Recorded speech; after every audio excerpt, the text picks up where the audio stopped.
Jusqu'en 1961, les multinationales de l'agrochimie avaient commencé à prendre le contrôle de la chaîne alimentaire. Mais ils n'avaient pas pris le contrôle de la semence. Et la semence, c'est quand même le début de la chaîne alimentaire. Celui qui contrôle la semence, il contrôle la totalité de la chaîne alimentaire, il contrôle l'humanité. Donc en 1961, ils se sont donné un cadre juridique qu'on appelle l'UPOV. À partir de ce moment-là, il y a eu une offensive tout azimut. Ils ont racheté 1 millier de semenciers en l'espace de 30 ans et ils ont joué au Monopoly. Au jour d'aujourd'hui, tu as 5 multinationales qui contrôlent 75% de la semence potagère planétaire. Le numéro 1 étant évidemment Monsanto. Bien, à partir du moment où ils ont racheté tous les semenciers du monde, ils ont éradiqué toutes les anciennes variétés qui se reproduisaient conformément au type. Ils les ont remplacés par des hybrides F1, qui génèrent ce qu'on appelle un marché captif, parce que le paysan, le maraîcher et le jardinier sont obligés de racheter des semences tous les ans, vu que par définition, une semence d'hybride F1 est soit stérile, soit dégénérescente. C'est l'idée diabolique des fabricants de semences, c'est je prends un parent tout petit, un autre parent tout petit, qui vaut rien, les deux valent rien, et je fais des essais jusqu'à ce que deux parents minables donnent un hybride magnifique. Et ça, je vais le vendre à l'agriculteur. Parce que comme ça, quand il va replanter, et que les graines des parents viendront, il aura des trucs minables, donc il ne pourra pas gagner sa vie. Donc je le coince, comme ça je l'étrangle. C'est complètement diabolique l'idée de l'hybride. C'est l'idée d'empêcher l'agriculteur d'être propriétaire de ses semences. Et puis au jour d'aujourd'hui, eh bien, dans le fameux catalogue national français du CNIS, le groupement national interprofessionnel des semences, si tu ouvres la page à la rubrique tomates, les hybrides F1 totalisent 99,5% du catalogue national pour les tomates. Et si tu ouvres la page aux melons, aux courgettes, aux brocolis, aux choux, parfois on est, au jour d'aujourd'hui, à 100% de variétés hybrides F1.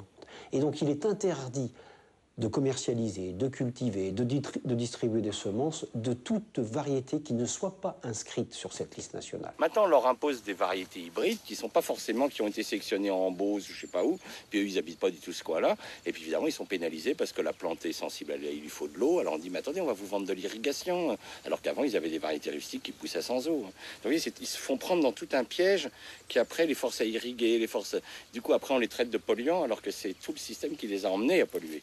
Pourquoi est-ce que la mafia met la main sur la semence? C'est que la nature de la semence génère un type d'agriculture.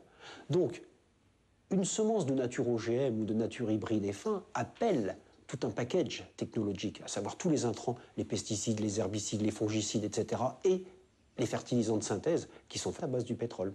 Donc en fait, on a créé cette mythologie de la productivité par les hybrides F1, c'est une mythologie totale. Alors les pouvoirs publics disent oui, mais c'est pour la protection du consommateur. Notre première question, c'est pourquoi il n'existe pas un catalogue des camemberts ou un catalogue des chaussettes ou des réfrigérateurs. Seconde question, c'est est-ce que ça ne serait pas plutôt pour la protection des multinationales qui ont confisqué la totalité du vivant en Europe? Et quand tu vois l'état de la France, quand tu vois les résultats de l'IFEN, le niveau de pollution de nos eaux françaises, 95% des cours d'eau sont pollués par 240 substances qui, avant tout, sont les produits de l'agriculture.